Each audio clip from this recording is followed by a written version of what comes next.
Hi, this is Corey Kohlmeyer with Advantage Marketing, and today we are starting our first podcast. Yay! Yay! I have lots of friends here with me, and we're calling it, what did we decide on? Confessions of a Marketer? Yeah. I love that. Yeah, I do too. And I think it's very fitting because we're going to be talking about all different kinds of things for marketing. So it's not just going to be media buying or digital. I mean, we do a lot of stuff here at the agency. So I have several people with me from the agency today. I've got Tessa, Amanda, and Casey. And I thought we would start off with talking about digital marketing. And I wanted to talk about that because it's such a big buzzword and we do a lot of it here. And so we kind of have some different levels of digital marketing within our staff. I started doing digital marketing back in like 2010 with Yahoo Behavioral, which that was like the only thing that was around, which I think people still go to Yahoo. I don't know. Is that still a thing? I don't know if that's still a thing. I don't think that's a thing anymore. Yeah. I don't think it was Yahoo's a thing back then. That's all that we had. Thanks, Tessa. Yeah. I mean, it's kind of like AOL. It's I know. not there anymore. It's no bueno. So anyway, that's how long ago I started doing it. But then Casey is actually our creative director here at the agency, and I met him. When did I meet you? Like 5 or 6 years ago, maybe. More than that. Yeah, it was like it's 2012. Was it? Gosh, we're getting old. But Casey had helped start a digital agency, or an agency, I guess, out of one of the television stations. And so through him, I really started learning more about all the different digital tactics that were available. And then we were really fortunate when he was able to come to work here because he helped us set up our digital arm of the agency. So he's been like a really, really big part of our digital, right? Yeah. Yes. Yeah. Maybe So, I did a little bit. I've done a little bit. I don't want to toot my own horn. I know, right? He's not I've tooting done his a own horn, few but he needs things to. for us. Yeah. there's been a He's few. now our creative director, and he's passed the torch for digital manager to Amanda Simons, who had a background in media buying with another agency for 20 years? Yeah, so we're all showing our age here. I know. And then Tessa was with another agency previous to this, and she did media buying, and she also works as our traffic manager here at the agency. But she's with us today talking about digital because we're starting to pull her into the digital arm as well because it's just growing and it's becoming really big. And, I kind of feel like we have so much knowledge in this room, and we have vendors that we work with that, we can all train up and learn about it. And we do that a lot with our clients. So today I thought I'd just kind of get everyone's opinion about where they see us in the digital and how they view it. Amanda came here from an agency. Did you guys do much digital over there? I don't remember. Very little. Most of our clients were scared of it, honestly. Mm-hmm. They didn't think they needed it. Mm-hmm. We were very heavy TV-based client list. We did some radio, not even a lot of billboards, and we didn't do creative. So it was primarily media buying, television, radio, traditional things. So when digital came up, we pretty much worked with the stations at that point if they had a digital arm or a corporate that would come in. But a lot of our clients either just weren't very knowledgeable or felt that was somewhere that space they needed to play in at that point. So they wanted their dollars to go towards TV.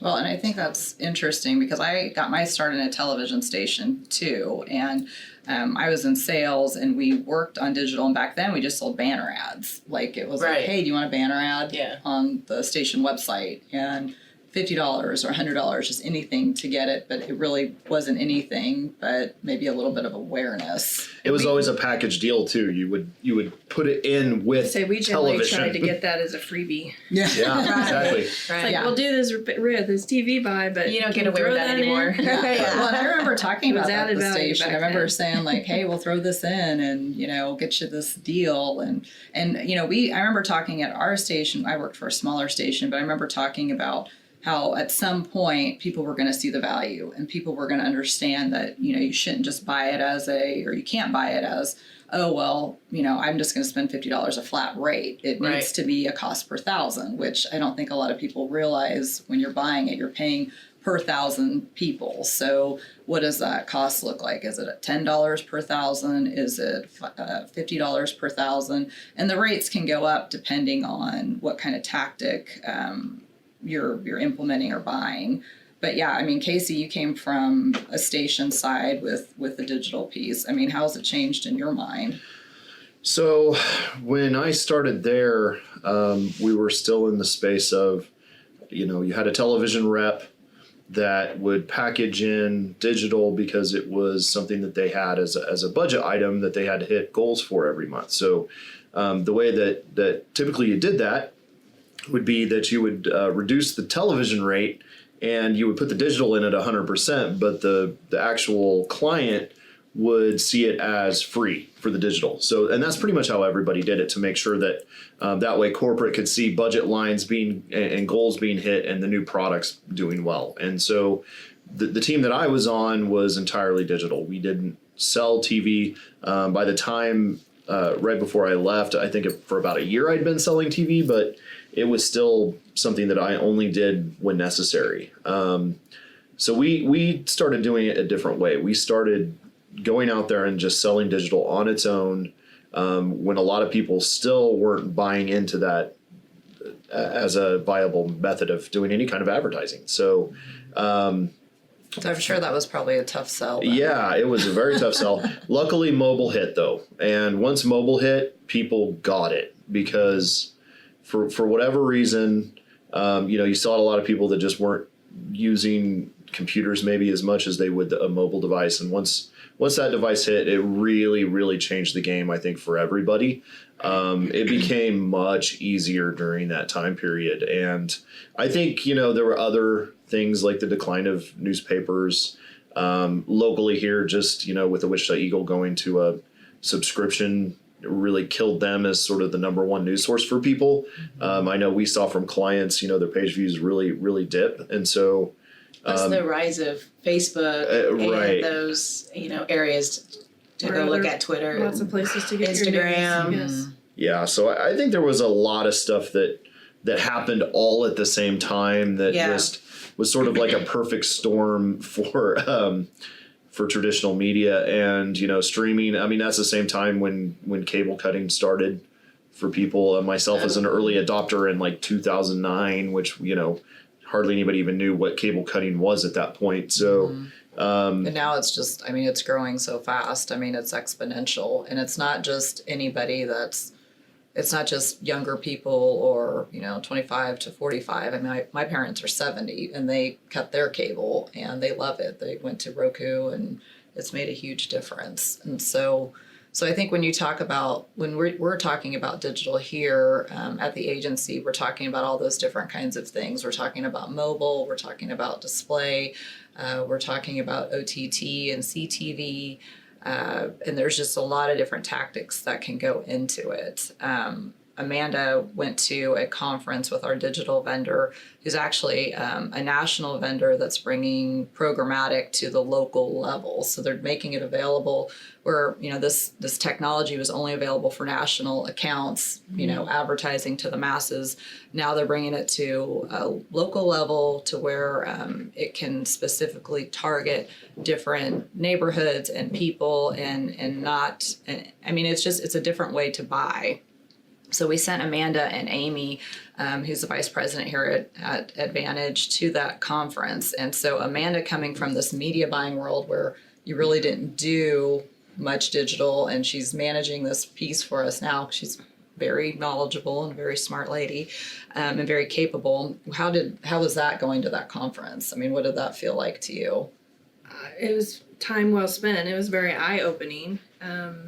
Like I said, I kind of had a little bit of training before I left, kind of basic, but it was nice to see what kind of reiterate what we had been doing, that that is the proper way and the way of now, and then also to see what's coming down the road and how our vendor is, ever trying to increase opportunities and data, the way that they handle the data, and it was very educational. It was a lot of information at one time, somewhat overwhelming, but reiterated, and they even admitted, they are not there to, and we've kind of, I think we all kind of have this philosophy, and that, we wouldn't ever go out and just say, all you need to do is digital, that it's a multi-layered tactic with other TV, radio, billboard, social, promotional items, whatever your marketing needs to, you don't want to put all your eggs in one basket. And they were very, honest and forthcoming with that information too. They're not trying to take everybody's marketing dollars and say, we are the end all and we know everything. So that was assuring that they are definitely growing, but it was also, from the data and the research that they've done, how much digital has grown and how you really can't not participate in that space at this point and at some level. Yeah, I mean, I think that really that philosophy lines up with our philosophy because we're really big on doing the multi-platform buys. Tessa does a lot of those with a lot of our clients. So it's like, how do we build a strategy where we have TV and we have digital and we have billboard and getting those to all work together. Right. So, I mean, it's just kind of a different way to do things, but I feel like it's been the better way for our clients for sure. They've had a lot more success. Right. And when you start a campaign, it's, it's all cohesive to say, okay, we're starting this new campaign and we've got this, new character or whatever that's going to go in a commercial, and we're going to make this happen on billboard. We're going to make it happen on TV. If we're doing radio, if we're doing, digital, and it all lands at the same time. So it's going to the masses. Well, and I think that's what's nice too. I mean, because we do have a creative team here, and Casey is the creative director now because we do so much with all of those different mediums, putting them all together. So having a cohesive and print, look. Yeah, we still do a lot of print. Right. It's not completely dead. No, it's not. Not yet. No. Yeah. I think that's important to talk about. There's always going to be some form of print. I mean, you can't really have leave behinds in a digital form. I mean, sure, you can do, emails and you can do, all kinds of things like that. But at the end of the day, you're still going to have some of those things. You're still going to have, things that, at an event that you give out that are physical that people keep. There's just always going to be something like that. Billboards, I think, are going to stick around, whether they're, I think there's still going to be physical billboards for a really long time. So, well, and there's a lot of places that you can't have billboards, but you can tie in a billboard to your website and also attach it to those online ads some way somehow. So there's a lot of fun things that you can do on the digital side that can help the traditional media or vice versa, which I think is kind of interesting. Tessa was with Susan at Media Partners before our acquisition, and you guys did a little bit of digital, right? Just a tiny bit, and I can't believe how it has grown just in the last 3 years. It's only been 3 years since I've been away from Susan that it has grown exponentially. I mean, it's just a big. And Tessa's starting to dive into that a little bit more, and you're doing the training and going into it. How has that been so far for you? A little intimidating. It is, because I wrote a blog, and you can see it on our website. It's called Digital Who, and it kind of explains, the jargon, the wordage, just trying to grapple, just trying to understand exactly what's going on with it. But back to Amanda's point, I feel that it is very important to have that aspect in your campaign as well as other things. You can't just have one and go, oh, it's going to work for me. That's not how this is going to work for you at all. Yeah. So I think it's very important to have. And certain clients certainly may not use everything. They may use one or two and have an emphasis on one or the other, but we are all proponents of all media. Well, and that's when it is right for the client. well, yeah, and that's where I think, there's another differentiation there in that we customize everything per client. So we're not just cookie cutter. It's what tactics as far as the digital makes sense for this particular client on this particular campaign, and what's the delivery need to look like, what needs to happen with that, and who is their audience specifically? Exactly. And I'm happy that Tessa mentioned about kind of the intimidation, and that's why I brought up what are we talking about with digital today, because people don't know. I mean, yesterday we had a meeting with a client and they were talking about social being digital, and it is in essence, but not what we were talking about. So we had to make sure that they understood there's more than just kind of what they know about. Right, and they were like, we don't know about any of this stuff. That's why we were talking to you guys. So. Right. Well, I think we run into it a lot, and that meeting yesterday was a perfect example where sometimes the client's not entirely comfortable with some of the methodologies that are being used too. So that specific case, we're doing what's called a geofence around competitors. So we're targeting mobile devices literally on their premises, and so that can it's scary. It's evasive, and I think for me though, you have to realize that almost everybody's doing it, right? And so because everybody's doing that, you kind of almost have to in some of those things. So yeah, I mean, I think the technology is scary and it can be intimidating for people, but at the same time, we need to think about what the competition is doing and how do we remain competitive and what needs to happen with that. I mean, I think as long as you're not throwing out some crazy ads, bad mouthing your client, or bad mouthing the competitor, but rather just sharing that you're available, you're another option, keeping that top of mind. I think that's okay to do, and that's Exactly. Reasonable. So I think like anything, just being reasonable and making sure that we're advertising and marketing with integrity, which is pretty much how we run all of our campaigns for our clients. Right. Making sure that we have them in the right light, everything looks good.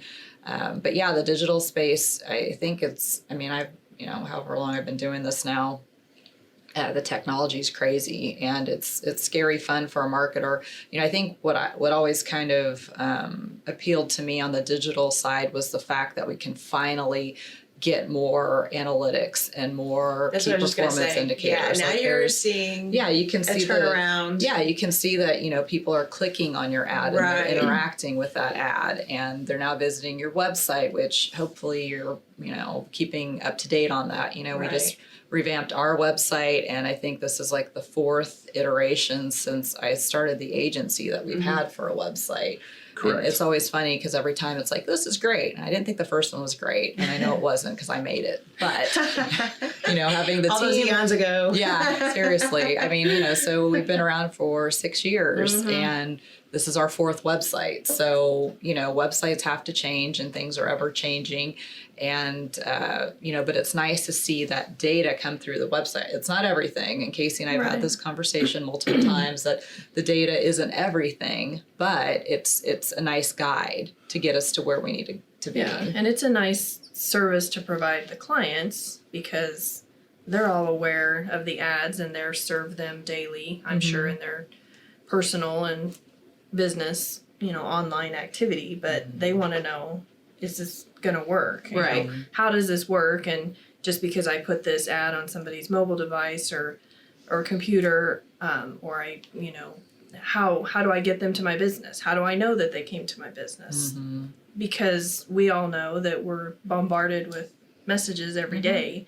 We hear TV ads, radio ads, billboard, and a lot of it is subjective, and you don't know what would have brought that one person to your restaurant or business or whatever. But digital does have some reporting that, if it's set up that way, you can tell that they were served the impression, the ad, and they, either clicked on your site, and then you can track them from there, depending on what activity you're asking them to do, form fill or call, or you can set up a conversion zone and you can know that they physically walked into your business.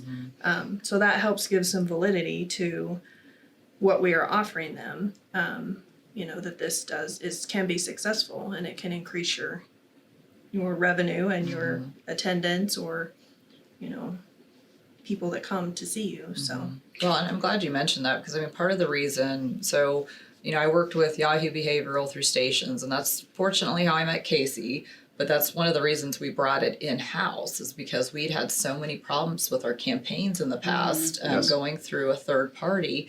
Did our campaign run? Did our impressions run? And instead of getting like a straight answer of, oh yeah, it definitely ran, it was a, let me Not check. sure. Let me check Not on sure. that. Yeah. We had a campaign running? can I call What you happened? back? And No, it's yeah. like, That's what not a good are you answer. talking about? It's Like, almost I have impossible to look at everything. Well, yeah, and I'm Yeah. not. I don't. You guys can say what you want. I don't know if I'm a control freak or not. I don't think I am.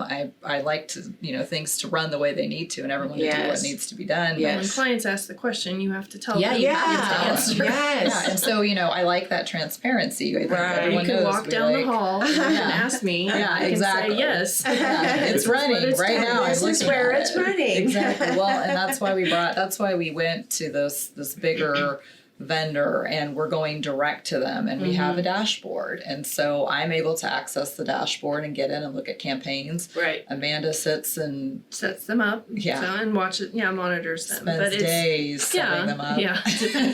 Some of them, yes. Some of them, yes. But Yes.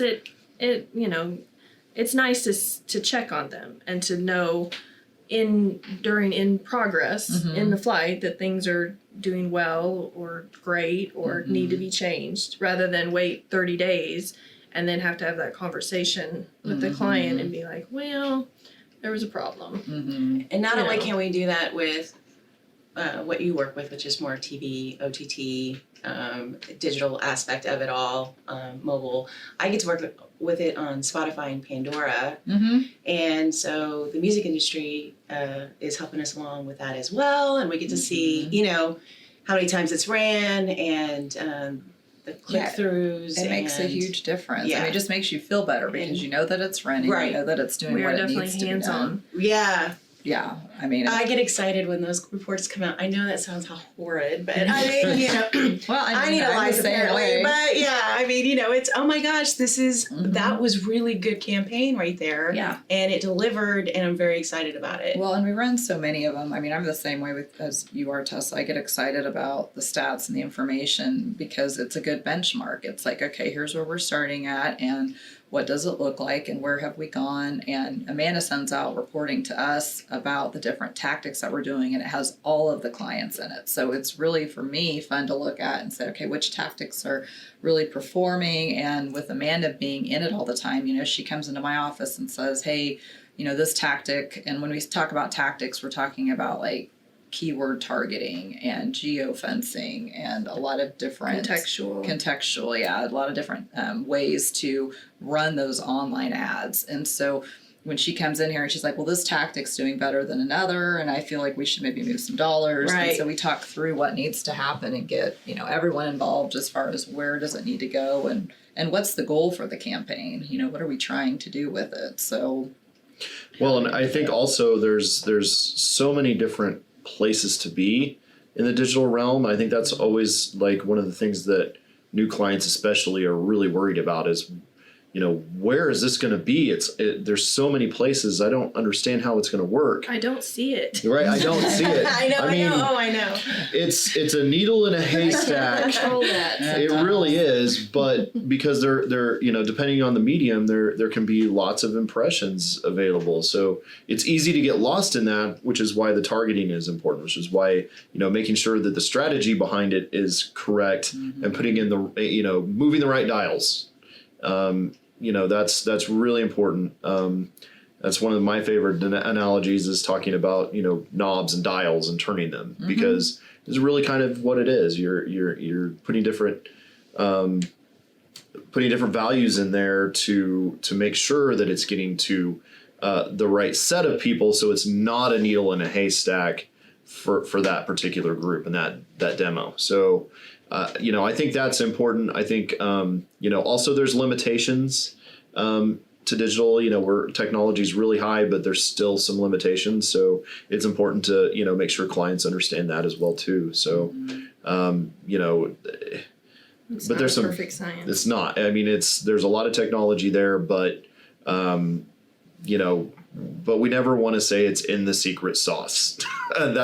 We've heard that some of our competitors use that as that's how we do digital, and don't worry about it. It's in the secret sauce. We'll take care of it. While it's hard to understand, and we usually have to have a lot of meetings with our clients, and some of them never fully get there.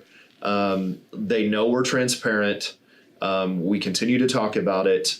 And I think that makes our clients on the flip side much more involved in what they're doing, which always helps the campaigns work no matter what we're doing. Well, and I'm very comfortable because, this is a new venture for me and new area. And so, I'm okay with, if I don't know the answer, I will get the answer, and Yeah. we have good partnerships with our vendors. I lean on Casey a lot, or Corey, or if I have questions, I don't have a problem asking a question, and they're very forthcoming, and they are in the data, daily. They created this, that's their product, so they are very helpful as well. So sometimes we don't know all the answers or don't know why something isn't performing, and we have to ask questions ourselves. So I think we're all okay with doing that. So. Yeah, I mean, I think earlier this year we had a campaign with event targeting, and we saw some things like with the impressions and how much money we were spending on it. And so, the thought was, well, maybe we pull dollars back and use a different tactic because it makes more sense for the client. So, we're constantly having those conversations, and with digital, I mean, it's not brand new, but it's pretty darn young. Yeah, it really is. And I'm serious. It is. It is. So, I mean, someone that's been doing it for 20 years, it's like, what have you been doing with it? I mean, they probably were doing the Yahoo behavioral because that's where it started. So, or not where it started, but one of the direct buys. I mean, it was back in the infancy, it was just the only thing you could do was a direct buy. You would have to get on. It was a banner. You'd have the little site traffic counters at the bottom. That's, you remember those? So, that's, it has come a long way in a short amount of time. And I feel like, from 2010 to 2015 is sort of when it solidified itself and all the tactics that are available now. We get new stuff all the time, but it's just a variation of tactics that already exist typically. We're not seeing that many new mediums come out. Connected TVs or over the top, which is sort of the big buzzwords right now and what people are really into. But that's been around for, since before 2010. So but the technology, I think, is better it's now. that there's lots of people that have it now versus a small amount. There's So all new streaming services all the time. So, and I think a lot of the traditional mediums they have to get into the digital space. I mean, we just met with a theater company, the days where you bought ads on movie screens that have evolved, and now they're trying to There's an uptick in that. tackle digital and try to, sell their unique movie-going audience and have a product that can follow that audience digitally. So, they all have to compete because that's where people are. That's where they live. Most of, they get their information and they spend a lot of their time, whether it is social media or digital, true digital, online, mobile. Well, and I think that's interesting. I mean, there's just so many. I mean, we've heard from people before talking about like television, and they're like, "Oh, well, TV's on the decline too." Well, I mean, Casey's brought this up in more than one meeting that it's. I mean, people are they're watching video. They're just watching it in a different way. Yeah. They're streaming it. They're watching it on mobile. They're watching it on tablets. You talk a lot about. What is it? Small screen or second screen? Yeah, second screen. So, I mean, a lot of people have their phones or tablets on while they're watching TV. So, and whether it's streaming or broadcast or cable or something like Netflix, it doesn't really matter what that is. You're still watching TV. I mean, it's still content that you're consuming. Even at like the movie theater, I mean, bringing up that point about that new kind of technology with them. I mean, how many people do you see with their, phones out before a movie? Right. We went to see a movie and they had games you could play. Yes, there's an app. Yeah, there's an app. Which There's I an was app like, for that. But yeah, there's an app for like everything. My 9-year-old Henry was like, Mom, I want to play that. Let's do that. I'm like, I have to download something, and there's popcorn everywhere. I just don't have time. Like, maybe next time, buddy. Right. So, but they've come up with all sorts of ways to keep you engaged and use that phone and get your information and target you for sure. Yeah, and that leads into sort of the discussion about cross-device matching, which has been sort of the last piece of the puzzle that has been coming on recently. And so what that means is, somebody, looks at something on a phone, does a search on a phone or something like that, and then you're watching television through a connected TV and ads pop up for something you searched for.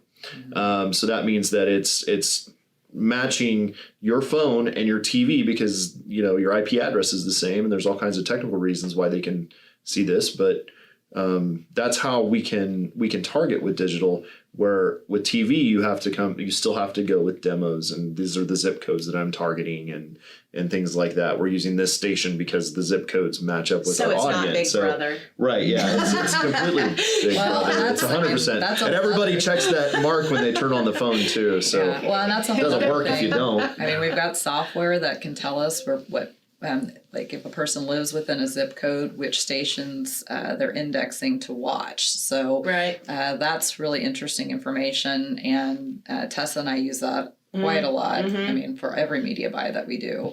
And so that's really helpful in making sure that we're targeting the right people.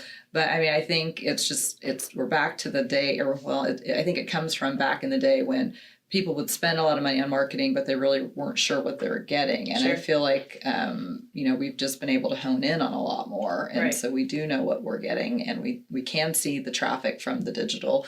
And we can use the other mediums to make it that much better, more robust campaign, if you will.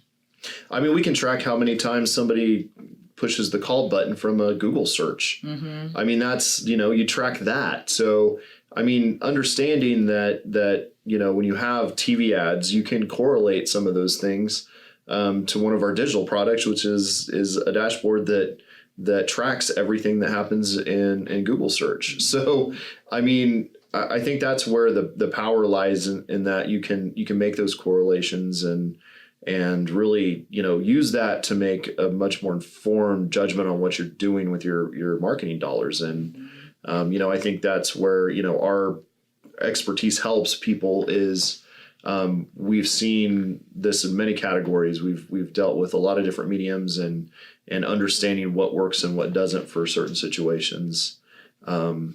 So I think that's pretty powerful. And it doesn't matter if it's digital or traditional, it doesn't matter. You're still doing the same thing. And that's just trying to get in front of a person at the right time when they're ready to buy, making that decision, and them converting. So how do you do that? And so that's still the major discussion you have with the client. The products. With the client, yeah. We do spend time on products, but it really is that at the end of the day. So. Well, I mean, digital isn't going away anytime soon. No. So, we're going to keep talking about it. And, our goal here is to educate our clients and to make sure that they understand what we're doing and why we're doing it and how it can help them. And not that they have to understand every little piece, because obviously they have businesses to run themselves. Right. But that's what we're here for. Right. I mean, that's really the ultimate goal, is just for them to have that person to lean on. And when they have those questions or they ask about it, we can get the answers to them for sure. So I just think that kind of wraps it all up. I appreciate everyone helping. I think the first podcast went well. Nobody died. No, we didn't. Tessa's still here. Amanda's still here. Casey's still here. She'll be here all day. We have to go work now. So, but thank you for listening. Hopefully you picked up something, and I hope you'll join us again for, what did we decide? Confessions of a Marketer. You guys are going to have to keep reminding me. We'll have a whole tagline and everything. We have a tagline.